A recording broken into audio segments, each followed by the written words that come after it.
बेटा आवाज साउंड आ रही है? Everything is okay? Online student? हाँ, ऑफलाइन आपके लिए तो सब ओके।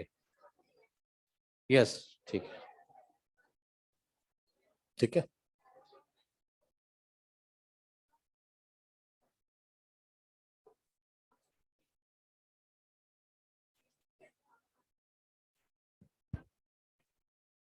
तो प्रीवियस लेक्चर में हमने एक टॉपिक चैप्टर स्टार्ट किया था, प्लांट एनाटॉमी।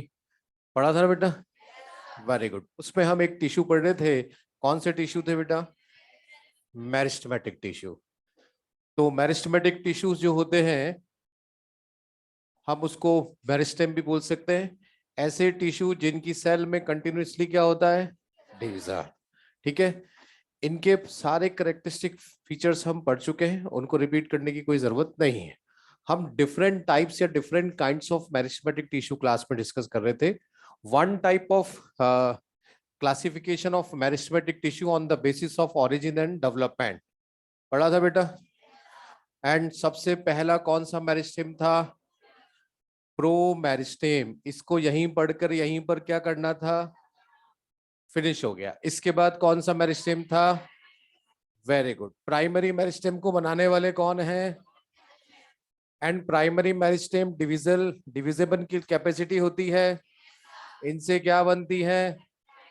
सेल्स। और ये सेल अपनी कौन सी एबिलिटी को लॉस करती हैं? इस प्रोसेस को बोलते हैं, क्या बनते हैं? पीपीटी। पीपीटी बोले तो वेरी गुड। प्लांट को जब नीड है उसको क्या करना है? अपना गर्थ इंक्रीज करना है। तो फिर इस पीपीटी से क्या बन जाएंगे? एसएम। क्या बनेंगे? और इसके प्रोसेस को बोलते हैं डी डिफरेंशिएशन। क्या बोलते हैं बेटा? रीगेन। कौन सी कैपेसिटी रीगेन हो गई? डिविजिबल की। Very good. यहां पर भी सेकेंडरी मेरिस्टेम है, तो फिर ये भी डिविजिबल है, तो इन्होंने सेल्स बनाई और सेल ने वापस से डिवीजन की एबिलिटी का लॉस किया। क्या बोलेंगे? रीडिफरेंशिएशन। और इससे बन जाते हैं एसपीटी। बोले तो वेरी गुड। जब सेकेंडरी परमानेंट टिश्यू बनते हैं तो कौन सी बॉडी बनती है? Secondary plant body. जब प्राइमरी परमानेंट टिश्यू बन रहे हैं तो वेरी गुड। प्लांट में अर्लियर लाइफ में कौन अपीयर होते हैं? प्राइमरी के बाद कौन आते हैं? प्राइमरी ग्रोथ के लिए रेस्पॉन्सिबल ये है क्या? कौन है? और सेकेंडरी ग्रोथ के लिए monocot do not show because secondary meristem absent, क्योंकि इनके फॉर्मेशन से पहले अपनी लाइफ वो फिनिश कर लेते हैं, इसलिए सेकेंडरी मेरिस्टेम वहां पर नहीं होते। यहां तक हमने लास्ट लेक्चर मतलब प्रीवियस क्लास में हमने पढ़ा था। One more classification on the basis of their origin, sorry, on the basis of their position in plant organ. एक और क्लासिफिकेशन पढ़ रहे हैं हम। मेरिस्टेमेटिक टिश्यू को एम्प्टी लिखा हुआ है। एंड अब हम जो मेरिस्टेम टिश्यू पढ़ रहे हैं वो तीनों ही हमारे लिए इंपॉर्टेंट है। और इस क्लासिफिकेशन या different kinds of meristematic tissue का बेस है पोजीशन इन प्लांट ऑर्गन। ठीक है, position in plant organ. First type of meristem is called apical meristem. Apical meristem. Second type of meristem tissue is called intercalary meristem, and third is called lateral meristem. नाम से पता लग रहा बेटा, apical मतलब tip part, intercalary मतलब embedded in between permanent tissue, और lateral मतलब लेटरल साइड। तो जहां ये मिलेंगे उसके बेसिस पर है apical tip. So that type of meristems are found at the tip part of the plant organ. ठीक है, ये कहां मिलते हैं? टिप, या फिर हम इसको बोल सकते हैं apex in plant organ. Plant organ के टिप पर ये मिलते हैं। अब आपको बहुत अच्छे से पता है कि प्लांट के 2 पार्ट होते हैं, रूट एंड शूट। और हमने लास्ट क्लास में बताया भी था, मान लीजिए ये एक शूट का डायग्राम है, ठीक है, ये शूट, और शूट के टिप पर जो मेरिस्टेम होता है उसको क्या बोलेंगे, शूट एपिकल मेरिस्टेम, और इसको हमने शॉर्ट में लिखा है SAM। सिमिलर यहां पर ये रूट है, ठीक है, थोड़ा सा इसको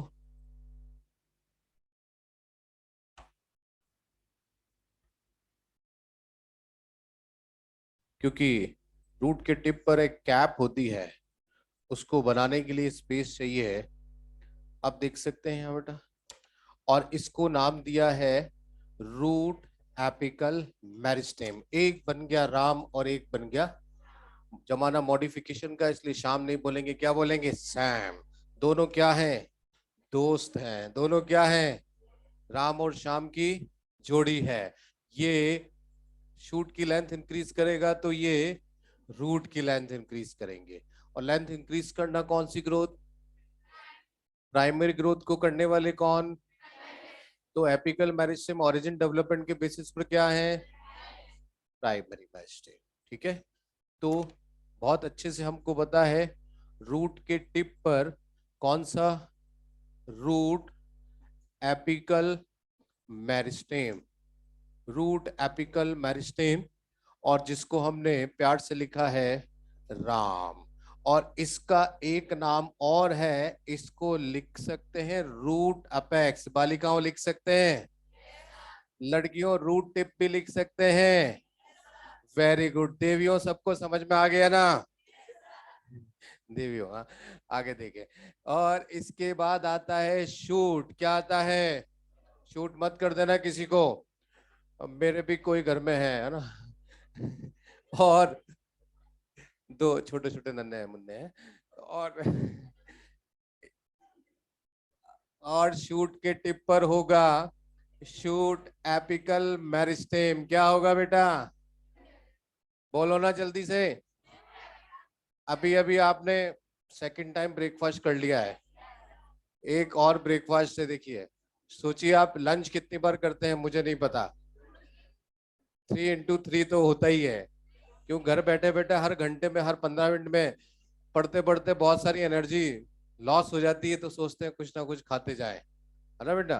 तो शूट एपिकल मेरिस्टेम को प्यार से क्या लिखा था, वेरी गुड राम, और वेरी गुड, और इसको लिख सकते हैं शूट अपेक्स, क्या लिख सकते हैं बेटा, या फिर शूट टिप। क्लियर हो गया, क्या शूट अपेक्स एक डिफरेंशिएटेड टिश्यू है क्या, नहीं है बेटा, बिकॉज ये किसको रिप्रेजेंट कर रहा है, मेरिस्टेम को, इसलिए कैसा टिश्यू है ये, अनडिफरेंशिएट। क्लियर हो गया, ये परमानेंट टिश्यू नहीं है, यहां तक की बात क्लियर हुई। चलिए, बोर्ड थोड़ा छोटा हो गया है, ऑनलाइन स्टूडेंट की कंट्रीब्यूशन है ना बेटा ऑनलाइन वाले भी सुन रहे होंगे। तो एक साइंटिस्ट हुए थे हैबरलैंड, कौन हुए थे, आजकल नहीं है और आपसे कोई पूछेगा भी नहीं। हैबरलैंड का नाम मॉलिक्यूलर बायोलॉजी में भी आया था, नहीं आया, नहीं सुना हैबरलैंड के बारे में, आप सुन लिया। हैबरलैंड टिश्यू कल्चर में आया होगा, टोटी पोटेंसी वर्ड में कहीं देखिएगा बेटा, हैबरलैंड आया था, हाँ आया था। कल मैंने मास्क थोड़ा सा नीचे किया था, नाक आज मैंने पूरा नीचे कर लिया क्योंकि कल हम फर्स्ट टाइम मिले थे, और डर लगता है कि कोई कोरोना का कोई फैलाने वाला नहीं हो, लेकिन वो ठीक है, पिछले में। तो एक साइंटिस्ट है हैबरलैंड, हैबरलैंड ने भी क्या होता है, प्लांट के स्ट्रक्चर से रिलेटेड बहुत सारी स्टडीज करी, और उन्होंने प्लांट के मेरिस्टेम टिश्यू के बारे में भी स्टडी किया। उन्होंने एपिकल मेरिस्टेम था, ट्रू मेरिस्टेम, और बायोलॉजी में ट्रू के लिए वर्ड आता है यू मेरिस्टेम। कौन सा मेरिस्टेम, यू मेरिस्टेम, यू का मतलब ट्रू, ठीक है। बाकी सारे मेरिस्टेम टिश्यू को उन्होंने कहा कि सभी इसी से डेरिवेटिव या इसी से डिराइव हुए हैं, और इसलिए हैबरलैंड ने इनको यू मेरिस्टेम कंसीडर किया। अपने एनसीईआरटी में हैबरलैंड का कहीं नाम नहीं है, कहीं पर भी यू मेरिस्टेम वर्ड नहीं दिया हुआ। लेकिन हम अपने सेल्फ हमारे उससे हमको पता है जहां पर भी यू वर्ड लिखा हुआ डेट मीन्स वो ट्रू है। ठीक है, तो हैबरलैंड ने चलिए यहीं लिख देते हैं अपन। हैबरलैंड ने क्या बोला कि जो एपिकल मेरिस्टेम है, ये एपिकल मेरिस्टेम 3 स्पेसिफिक रीजंस में डिफरेंशिएटेड होता है अकॉर्डिंग टू हैबरलैंड। मॉड्यूल में देख सकते हैं अपन, साइंटिस्ट का नाम हमारे लिए कोई इंपॉर्टेंट नहीं है, मैं वैसे ही बोल रहा हूं आपका। ठीक है, अब ये 3 रीजन कौन कौन से थे? इन 3 रीजंस के नेम थे बेटा, फर्स्ट रीजन इनको नाम दिया गया प्रोटोडर्म। ये बेटा हम किसके बारे में पढ़ रहे हैं? Apical meristem. ठीक है, तो according to Haberlandt apical meristem is a eumeristem, clear? And apical meristem differentiated into 3 layers, 3 reason. Which one? First is protoderm and the second is called procambium. Procambium second जो है वो procambium है,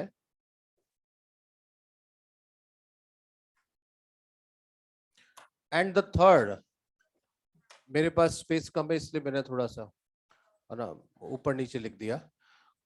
हाँ, ground meristem.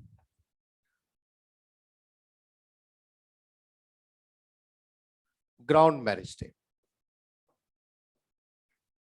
ये हम किसका concept पढ़ रहे हैं बेटा?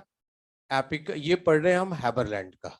ठीक है, सो हैबरलैंड ने इस एपिकल मेरिस्टेम को स्पेसिफिक बताया था और इसके लिए वर्ड आया था यू मेरिस्टेम। वैसे तो देखिए बेटा मॉर्फोलॉजी में भी बहुत सारा डिटेल स्टडीज हो सकती है, फील्ड अनलिमिटेड है, ऐसे ही एनाटॉमी में भी फील्ड अनलिमिटेड है, लेकिन हमको उतना सब नहीं पढ़ना। लेकिन अगर हम ये थ्योरी पढ़ रहे हैं तो कहीं ना कहीं हमारे सिलेबस और एनसीईआरटी से रिलेटेड है। एनसीईआरटी ने एक पॉइंट लिखा हुआ है पेज नंबर 85 पर, नीचे एक लाइन लिखी हुई है, लास्ट लाइन लिखा हुआ है, मिल गया बेटा? During formation of primary plant body, मिल गया? Specific region of apical meristem produce dermal tissue, vascular tissue and ground tissue. ये लाइन हैबरलैंड के कंसेप्ट को बता रही है। हमने भी तो यही लिखा है कि एपिकल मेरिस्टेम 3 रीजन में डिफरेंशिएटेड होता है। इनके नाम एनसीईआरटी में नहीं दिए हुए लेकिन डायग्राम में कहीं ना कहीं दिए हुए। Protoderm, procambium and ground meristem किसके पार्ट है? Apical meristem. ठीक है, अब देखिए प्लांट बॉडी में सारे टिश्यू को बनाने वाला कौन होता है? मेरिस्टेम। हमने लास्ट क्लास में पढ़ा था, अब ये भी लिखा भी था कि जो प्राइमरी मेरिस्टेम है वो क्या बनाएंगे? सेल्स बनाएंगे, और सेल डिवीजन की एबिलिटी का लॉस करेंगे, क्या बनाएंगे? Permanent tissue. अब वो कौन से परमानेंट टिश्यू बनेंगे? Primary permanent tissue. तो देखिए प्रोटोडर्म ये किसका पार्ट है? एपिकल मेरिस्टेम, सबसे आउटर पार्ट होता है। इसकी सेल्स फ्लैट होती हैं, जैसे आपने एनिमल टिश्यू में एपिथेलियल टिश्यू पढ़ा होगा, बॉडी को बनाने वाले, बॉडी की आउटर कवरिंग बनाने वाले सेल्स होती हैं, सेम वैसे ही। नाम लिखा हुआ है डर्म, और डर्म बहुत अच्छे से आपको पता है स्किन के लिए आता है, और प्रोटो यानी पहले। तो ये लेयर्स आगे जाकर प्लांट की आउटर कवरिंग एपिडर्मिस को प्रोड्यूस करती है। एपिडर्मिस और से रिलेटेड जितने भी स्ट्रक्चर्स हैं एपिडर्मिस पर, आपने बहुत अच्छे से प्लांट फिजियोलॉजी में स्टोमेटा पढ़ा है, पढ़ा है बेटा? प्लांट बॉडी में कुछ हेयर्स मिलते हैं, आपने वाटर एब्जॉर्प्शन प्रोसेस में रूट हेयर पढ़े होंगे। ये सारे स्ट्रक्चर एपिडर्मिस की सेल से जो है ड्राइव्ड होते हैं, वो इसी से बनते हैं। इन सभी स्ट्रक्चर को मिलाकर हम बोलते हैं एपिडर्मल टिश्यू सिस्टम। तो प्रोटोडर्म आगे जाकर क्या बनाता है? ईटीएस। ईटीएस बोले तो epidermal tissue system. Similar procambium, last class में कुछ कैम्बियम वर्ड आया था, हमने उसको मेरिस्टेम टिश्यू बोला था, और हमेशा कैम्बियम जो है वो मेरिस्टेमेटिक टिश्यू को रिप्रेजेंट करता है। तो प्लांट बॉडी में जो प्रोकैम्बियम है ये क्या बनाते हैं? वीटीएस। वीटीएस बोले तो vascular tissue system. Vascular tissue system में कौन कौन आता है? Xylem and phloem. सिमिलर अब आता है ग्राउंड मेरिस्टेम। आप जानते हैं कि एक तो आपने वेस्कुलर टिश्यू पढ़ लिया और एक प्लांट बॉडी की आउटर पार्ट पढ़ लिया, ये कोई प्लांट बॉडी है, आपने एपिडर्मिस पढ़ लिया और बीच में वेस्कुलर टिश्यू पढ़ ली। इनके बीच में जितने भी टिश्यूज होते हैं उन सबको बोल देते हैं ग्राउंड टिश्यू सिस्टम, और इसलिए इसको हमने शॉर्ट पे लिखा है जीटीएस। तो जीटीएस बनाने वाला कौन है? Ground tissue system. अब यही तो एनसीईआरटी में लिखा हुआ है। फिर पढ़ें, specific region of apical meristem produce dermal tissue, दीजिए dermal tissue, vascular tissue and ground tissue. अब देखिए ईटीएस में कौन कौन आता है? ईटीएस में आती है एपिडर्मिस, एपिडर्मिस आती है, आगे हम पढ़ेंगे। एपिडर्मिस पर स्टोमेटा भी आते हैं, और आपने रूट हेयर्स पढ़े हैं, रूट हेयर्स भी आते हैं, और जब हम आगे इसके बारे में पढ़ेंगे तो ट्राइकोम्स भी आते हैं जो स्टेम हेयर्स होते हैं। ऐसे ही वीटीएस में कौन कौन आता है? बहुत अच्छे से बचपन से ही आपने जाइलम एंड फ्लोएम के बारे में पढ़ा है, जब से आपने बायोलॉजी का होश संभाला है तब से जाइलम फ्लोएम के बारे में पढ़ते हैं। जाइलम जो वाटर और मिनरल्स को कंडक्ट करता है, फ्लोएम जो फूड को कंडक्ट करता है। ऐसे ही जीटीएस में अब देखिए एपिडर्मिस के जस्ट नीचे बिलो जो लेयर होती है उसको बोलते हैं हाइपोडर्मिस। क्या बोलते हैं बेटा? हाइपोडर्मिस के बाद अगर हम पूरा ही पोर्शन लिख देते हैं तो हम लिख देते हैं कॉर्टेक्स, कॉर्टेक्स का ही पार्ट है कॉर्टेक्स। फिर आता है पेरिसाइकिल, बेटा कॉर्टेक्स में आ गया ना। और फिर आता है मेडुलरी रेस, आगे हम पढ़ेंगे इसको सारा। और लास्ट में आता है पित्त। ये सारे के सारे प्लांट टिश्यू बनाने वाले कौन है? Ground meristem. अब हैबरलैंड ने अपने इस कंसेप्ट को ऐसे नहीं बोला था।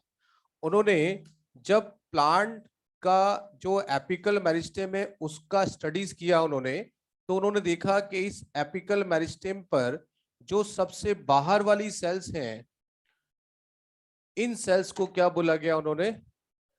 प्रोटोडर्म, क्योंकि ये सेल्स आगे जाकर प्लांट बॉडी की आउटर कवरिंग बनाती है।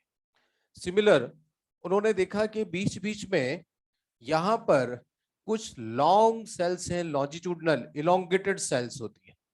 इन इलोंगेटेड सेल्स को उन्होंने क्या नाम दिया? उन्होंने नाम दिया प्रोकैम्बियम। क्लियर हो गया? और बीच बीच में जो सारी सेल्स होती हैं वो सारी की सारी सेल्स कैसी हैं? सिमिलर हैं, एक जैसी हैं, आइसोडायमेट्रिक राउंडेड सेल्स हैं। और ये सारी सेल्स आगे जाकर ग्राउंड टिश्यू सिस्टम को प्रोड्यूस करती है। इट मींस जो एपिकल मेरिस्टेम है वो स्टार्टिंग से ही डिफरेंशिएटेड होता है। तो इन्होंने सेल की मॉर्फोलॉजी के बिहाफ पर अपना इस कंसेप्ट को दिया। एनसीईआरटी में कहीं पर भी ये नहीं लिखा हुआ, बट एक डायग्राम दिया हुआ है, आप देख सकते हैं। जिसने एनसीईआरटी बुक है या अपने मॉड्यूल में भी डायग्राम दिया हुआ है, और वहां आप डायग्राम देखें, प्रोटोडर्म वर्ड भी लिखा हुआ है।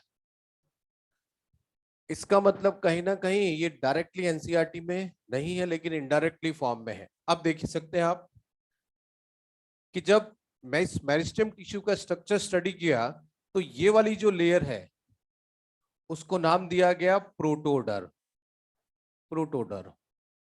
और ये जो ग्रीन कलर से लंबी लंबी सेल्स बनाई हैं एलोंगेटेड, इसको नाम दिया गया प्रोकैम्बियम, प्रोकैम्बियम। और ये जो ब्लू कलर से हमने सेल्स बनाई हुई है, ये क्या है बेटा? Ground meristem. तो सेल की मॉर्फोलॉजी के बिहाफ पर उन्होंने इन सब वर्ड को दिया। क्लियर हो गया बेटा? अब देखिए procambium, ground meristem and protoderm किसके पार्ट है? Apical meristem. तो फिर हम इन सबको क्या बोल सकते हैं बेटा? पीएम। पीएम बोले तो प्राइमरी मेरिस्टेम। ये भी क्या है? Primary meristem. ये भी क्या है बेटा? प्राइमरी मेरिस्टेम है। ठीक है। और प्राइमरी मेरिस्टेम क्या प्रोड्यूस करते हैं? Primary permanent tissue. तो ये सब क्या है? Primary permanent tissue. ये सब के सब पीपीटी है, प्राइमरी परमानेंट टिश्यू है। तो हमारे पास नंबर ऑफ प्राइमरी मेरिस्टेम के एग्जाम्पल बढ़ गए। पहले हमने ओनली 3 एग्जाम्पल पढ़े थे। कौन से? एपिकल मेरिस्टेम, इंटरकैलरी मेरिस्टेम, लिट और इंट्राफेसिकुलर कैम्बियम, ये प्राइमरी मेरिस्टेम थे। अब इसमें 3 और ऐड कर सकते हैं। कौन कौन से? Protoderm, procambium and ground meristem. अब एनसीईआरटी की ये लाइन हमको हेबरलैंड के कंसेप्ट के बारे में बता रही है। ठीक है, तो डायग्राम भी बना लिया हमने और ये भी लिख लिया। ये थोड़ा सा मैंने ऐसे इसलिए लिखा है क्योंकि स्पेस कम था, तो आप चाहे नोट कर सकते हैं फटाफट से।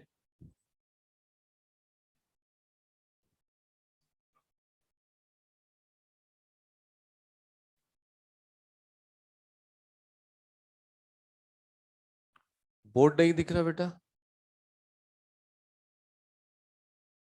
कुछ नहीं दिख रहा?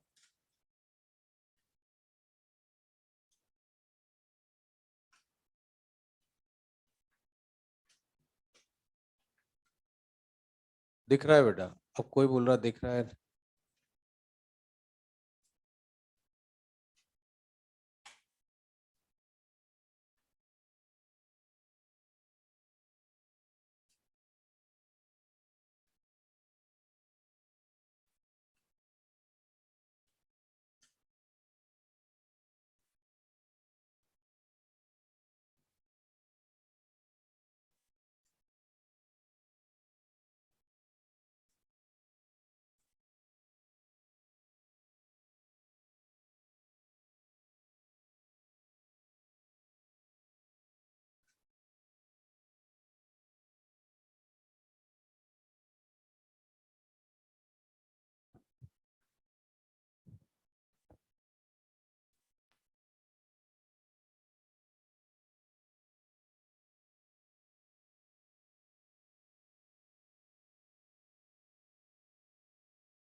कैलरी मैरिस्टम, लेटरल मैरिस्टम भी बाकी है ना? या उसको एक अलग से नीचे नोट कर लेते हैं।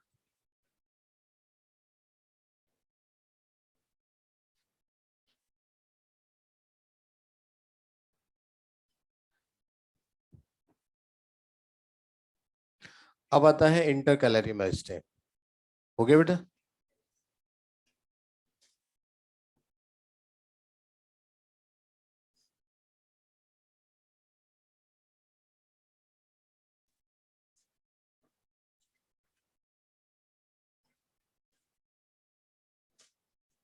हाँ,